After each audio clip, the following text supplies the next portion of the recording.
Pending పనులు పూర్తయ్యేలా నగరపాలక సంస్థ ప్రత్యేక చొరవ తీసుకుంటుందని మేయర్ సునీల్ రావు అన్నారు. నగరంలోని కాశ్మీరీ గడ్డ ప్రాంతంలో 29 లక్షల రూపాయలతో నూతనంగా నిర్మించనున్న సీసీ రోడ్డు డ్రైనేజీ పనులకు ఆయన శంకుస్థాపన చేశారు. కాశ్మీరీ గడ్డ ప్రాంతంలో సుమారు 20 సంవత్సరాల క్రితం వేసిన రోడ్లన్నీ వీటన్నింటినీ నూతన రోడ్లు డ్రైనేజీలను నిర్మించేలా చర్యలు తీసుకుంటున్నామని తెలిపారు. కాలనీ మహిళల సూచనల మేరకు వర్షాకాలంలో ఇబ్బందులు తలెత్తకుండా చూస్తున్నామని చెప్పారు.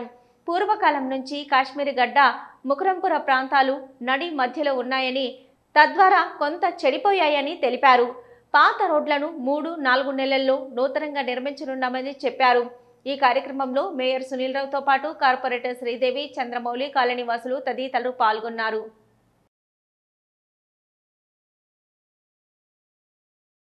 కాశ్మీర్ గడ్డ అనేది మా సొంత ప్రాంతం కాబట్టి ఈ ప్రాంతంలో మరి గతంలోనే రోడ్స్ వేసినప్పటికీ కూడా మరి ఆ రోడ్స్ 20 సంవత్సరాల కింద వేసిన రోడ్స్ కాబట్టి కొంత లో లెవెల్ కావడం, అప్పుడు వేసినటువంటి డ్రైనేజ్ల కనెక్టివిటీ మరి సరిపోకపోవడంతో మరి కొత్తగా డ్రైనేజ్ నిర్మించి వర్షాకాలం వచ్చినప్పుడు ఈ కల్వర్ట్ చిన్నగా ఉండడం వల్ల మరి వాటర్ పోక రోడ్డు మీదకి వాటర్ వస్తూ ఉన్నాయి.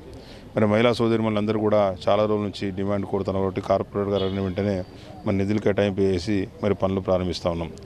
ఈ కాశ్మీర్ గడ్డ లాంటి డివిజన్స్ ముకరంపుర కావచ్చు, కాశ్మీర్ గడ్డ కావచ్చు, నగరంలో మధ్యలో ఉన్నటువంటి డివిజన్లో చాలా రోజుల కింద వేసినటువంటి రోడ్స్ మరి వివిధ కారణాల వల్ల వాటర్ సప్లై కనెక్షన్ల కోసం అయితేనేమి, లీకేజీల వల్ల అయితేనేమి, మరి ఇతర కారణాల వల్ల కొంత డ్యామేజ్ అయిన రోడ్లను మళ్ళీ కొత్తగా వేసే కార్యక్రమం కూడా తీసుకున్నాం. చాలా వార్తల్లో పనులు జరుగుతూ ఉన్నాయి. ఏ విధంగానైతే ఇప్పుడు కొత్త రోడ్స్ వేసినామో ఆ విధంగా ఈ పాత రోడ్స్ను కూడా మళ్ళీ కొత్తగా చేసే కార్యక్రమాన్ని మరి తీసుకున్నాం.